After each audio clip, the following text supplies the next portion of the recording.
To N B code blog guys. आज हमने मंडस्टैक series में एचटीएमएल में आज हम अपना 5th लेक्चर स्टार्ट कर रहे हैं, जिसको हम बोलते हैं प्री फॉर्मेटेड टेक्स्ट। ठीक है, आज हम एचटीएमएल प्री फॉर्मेटेड टेक्स्ट सीखेंगे कैसे यूज़ करते हैं। जिसके लिए हम सबसे पहले अपना VS कोड ओपन कर लेते हैं। यहाँ पर एक फाइल बनाते हैं जल्दी से, pre formatted text dot HTML। ये बेसिक चीज़ें मैं आपको पहले ही बता चुका हूँ, तो इसलिए मैं थोड़ा फास्ट करूँगा। HTML प्री फॉर्मेटेड टेक्स्ट, ठीक है।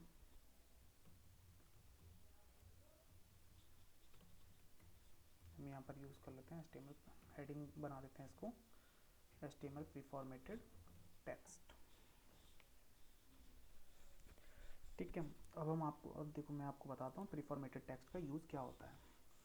सपोज़ आप एक पैराग्राफ लिखते हैं, और पैराग्राफ के अंदर हमने यहाँ पर लिखा सपोज लोरेम 5, हमने 5 वर्ड से स्टार्ट करें। अब देखिए ये बिल्कुल स्टार्टिंग से स्टार्ट हो गया। इसमें यहाँ पर कुछ पैडिंग और मार्जिन है जो बाय डिफ़ॉल्ट है, जो CSS के द्वारा बाय डिफ़ॉल्ट है, डिफ़ॉल्ट पैडिंग और मार्जिन है। ठीक है, हमने पैडिंग और मार्जिन रीसेट नहीं करी, वो आपको नहीं बताया, वो CSS का पार्ट है, अभी आपको जानने की ज़रूरत भी नहीं है। जो आपको जिस समय आपको उसकी ज़रूरत होगी हम आपको बताएंगे। देन अभी आपको फ़िलहाल सिर्फ उतना समझना है कि प्री फॉर्मेटेड टेक्स्ट क्या होता है। अब ये यहाँ से स्टार्ट हुआ। सपोज़ अब यहाँ पर मैं प्री टैग का यूज़ करता हूँ। अब यहाँ पर मैं लिखता हूँ लोरेम 5। अब देखो यहाँ पर मैंने लिखा ये लोरेम, ये यहाँ से स्टार्ट हो रहा है। सपोज़ यहाँ पर टैब टैब टैब टैब, हम इसको कितना भी शिफ्ट कर सकते हैं, मतलब आप पॉइंट को गेट कर गए। अब सपोज़ यहाँ पर अब मैं टैब का यूज़ करूँ, कोई फ़र्क नहीं पड़ेगा, क्योंकि ये जो पर्टिकुलर टैब है ये ब्राउज़र को बता रहा है कि भैया मैं इस चीज़ के लिए बनाऊँ और मुझको इस चीज़ के लिए यूज़ करना है। तो एक प्री टैग जो है हम इसको यूज़ करते हैं। सपोज़ हमें कोई पोएम लिखनी है, कोई एक क्वेट लिखना है, हम चाहते हैं पर्टिकुलर वेब पेज में ये चीज़ कि यहाँ पर हम इसको डाल दें, और इस तरीके से।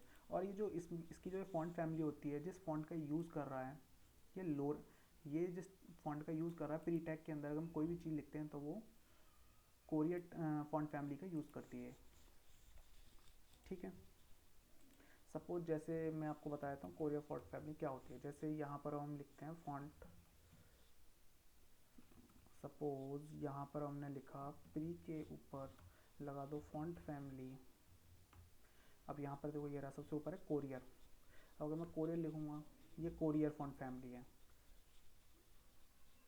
और इसको अगर हम हटा दें तो ये समथिंग लाइक हमें कोरियर ही फील दे रहा है, बट ये थोड़ा डार्क है और ये स्मॉल है। ठीक है, तो अभी हम फ़िलहाल ये CSS का पार्ट है, इसको नहीं सीखेंगे। जितना आपको जो अभी जिसकी ज़रूरत है जितनी उतना आपको बताया जा रहा है।